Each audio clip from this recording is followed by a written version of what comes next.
Ladies and gentlemen, welcome back to the channel. I want to start with a number. 3 years ago, I was making $34,000 a year. Today, I make just over $100,000. My salary basically tripled. And you'd think, okay, this guy's about to show off. New car, new apartment, maybe a trip to Bali he films for the thumbnail. Nope. I still drive the same 2011 Honda with 140,000 miles on it. I still buy generic pasta sauce. I still say no to things I could technically afford. And every single time I post about that, I get the same comment. Bro, you make 6 figures now. Why are you still living like this? So today, I'm going to answer that question properly. These are the 8 real reasons I'm still frugal, even though my income tripled. And by the end of this video, I think you'll understand why more money doesn't automatically mean more freedom. Sometimes it means the opposite, if you let it. Let's get into it. Reframing what people get wrong. Here's the thing people misunderstand. They think frugality is a phase you graduate out of, like it's something poor people do until they're not poor anymore. Like it's a punishment you serve until you're released on good behavior. But that's not what frugality is. Being cheap is depriving yourself and hoarding money out of fear. Frugality is something completely different. It's making intentional decisions with your money so that nothing gets wasted, and so every dollar is working toward the life you actually want. Cheap is driven by scarcity. Frugal is driven by clarity. I didn't start being frugal because I was poor. I started because I was tired of my money controlling me instead of the other way around. And tripling my income didn't change that goal.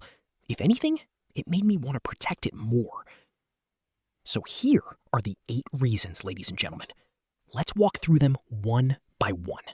Reason 1. Lifestyle inflation is a trap disguised as a reward. I mean, this is the first one because it's the most dangerous one. There's a well-documented pattern economists call lifestyle inflation. As income rises, spending rises right along with it, often faster. Studies on income and happiness have consistently found that once basic needs are met, additional income adds surprisingly little to life satisfaction. Yet spending habits rarely reflect that. I've watched it happen to friends of mine. One guy I know went from $50,000 to $85,000 in 2 years. New truck payment, new rent in a nicer building, 2 vacations he deserved. By the end of it, he was saving less than when he made $50,000. He didn't get richer, he got a better decorated version of broke. I am frugal because I refuse to let my expenses climb at the same rate as my income. Every raise I've gotten, I've mentally split it. Half goes toward improving my life a little, half goes straight into savings and investments before I even see it in my checking account. Reason 2. Money equals options, not status. Here's a phrase you've heard me say before if you've watched this channel. Money equals options, not status, not stuff, options. When I had $34,000 a year and almost nothing saved, my options were basically zero. If my car broke down, I panicked. If I hated my job, I couldn't quit because I had no cushion. I was, functionally, trapped. Now that I make more, I could absolutely go buy a nicer car, a nicer apartment, nicer everything. But every dollar I don't spend on upgrading my lifestyle is a dollar that buys me more choice later. The choice to change careers, to take a lower-paying job I actually love, to walk away from a toxic workplace without panicking about rent. The reality is, most people work harder for more money and end up with less freedom, not more, because they spend the raise before they even feel the benefit of it. Reason 3, I've seen what happens when the music stops. Chapter-style story here, because I think it matters. Back in 2020, during the pandemic layoffs, I watched 2 coworkers go through completely different experiences. One had been frugal for years. Boring, unglamorous, index fund, emergency fund frugal. The other had upgraded his lifestyle every time he got a raise. When the layoffs hit, the frugal guy was stressed, sure, but fine. He had 6 months of expenses saved. He took his time finding the next job. The other guy had to move back in with his parents within 8 weeks. Same job title, same layoff. Wildly different outcomes, because one of them had built a buffer and the other hadn't. That stuck with me. Income can disappear overnight.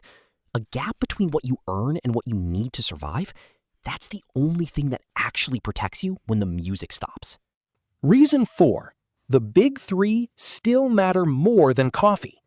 I know. Everyone loves to talk about the latte factor, cutting out your $5 coffee. Ladies and gentlemen, I'm going to be honest with you. Your coffee is not the problem. The big 3, housing, transportation, and food, make up the overwhelming majority of most people's budgets, often somewhere around 60 to 70% combined, depending on where you live. That's where the real decisions are. I still live in a smaller apartment than I could technically afford. I still drive a paid-off car instead of financing something newer. Those 2 decisions alone save me more per month than cutting every coffee, every subscription, and every takeout order combined. I am frugal on the big 3, on purpose, so I can be relaxed about the small stuff. That's the trade I make. Reason 5, automation removes the fight with myself. Here's something I've learned the hard way. Willpower is unreliable. I don't trust future me to make the disciplined choice every single time, especially after a long day. So instead of relying on willpower, I pay myself first, automatically. The day my paycheck hits, a percentage moves straight into a brokerage account before I ever see it or get tempted to spend it. Same with my emergency fund contributions. Same with bill payments. This isn't about discipline. It's about designing a system where the responsible decision happens without me having to make it every day. Automation is the frugal person's best friend because it takes the daily fight with yourself completely out of the equation. Reason 6. I still remember who I was at $8 an hour. Let's go back to something personal. In college, I worked a job that paid $8 an hour. I did the math once. After taxes, that was something like $260 a week if I worked full hours, which I rarely did around classes. I remember genuinely stressing over whether I could afford a $12 pizza with friends. That version of me is still in my head every time I make a financial decision now. Not because I'm scared of going back there, but because I never want to forget what scarcity actually feels like. People who forget that feeling are the ones who blow through a raise in 6 months. I remember it on purpose. It keeps me grounded. Reason 7. Rich people don't always look rich. Here's a myth versus fact moment for you. People assume that the folks driving the newest cars and wearing the flashiest clothes are the wealthy ones. But research on millionaires in the US has repeatedly found that a large share of them live in middle-class neighborhoods, drive used cars, and spend well below what their income would allow. Meanwhile, plenty of people who look rich are one missed paycheck away from disaster. Financed cars, maxed credit cards, rented lifestyles held together by debt. Looking rich and being rich are frequently 2 completely different categories of people. I would rather be quietly financially secure than loudly broke. That's reason number 7, and honestly, it might be the one I care about most. Reason 8. I'm building something for a future version of me. Last one. Every dollar I save or invest today isn't really for current me. It's a gift to future me. Future me who might want to retire early. Future me who might want to take a year off to travel or care for a parent or start a business that doesn't pay well for the first 2 years. I am frugal today because I feel a responsibility to that future person. He's counting on me not to spend everything the moment it hits my account. That responsibility doesn't go away just because my income went up. If anything, tripling my salary just means I have a bigger opportunity to actually give him something real. So, ladies and gentlemen, here's what I want you to walk away with. First, more income does not automatically create more freedom. It only creates freedom if you protect the gap between what you earn and what you spend. Second, frugality was never about being poor. It was about being intentional, and that doesn't expire once you start making more money.